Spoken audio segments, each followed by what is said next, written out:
Move over law is about to take effect. Starting Wednesday, drivers will be required to take precautions like slowing down and switching lanes for all disabled vehicles stopped along highways. The original version of the law only required drivers to take action if emergency vehicles, highway worker vehicles, or tow trucks were stopped on roadways. Mayor Adams taking steps to ensure continued affordable housing in New York City. He just signed legislation extending New York's rent stabilization law for 3 years. So it was due to expire April 1st. Last month, the U.S. Supreme Court declined to hear some building owners' petitions to end the law, which has been on the books since 1969. The mayor says the city's housing market is in a continued state of emergency with a vacancy rate of 1.4%. It extends our city's rent stabilization laws, which are critical to the security of working class New Yorkers who live in rent-stabilized housing.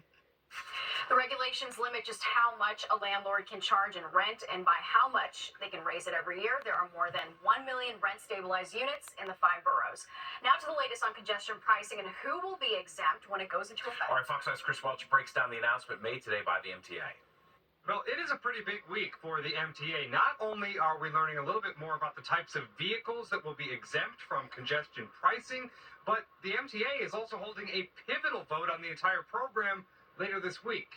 Now, first, let's talk about those exemptions. The MTA confirming for us today that all yellow school buses that are contracted with the Department of Education will be exempt, as will commuter vans licensed with the City Taxi and Limousine Commission, and buses providing scheduled commuter services open to the public.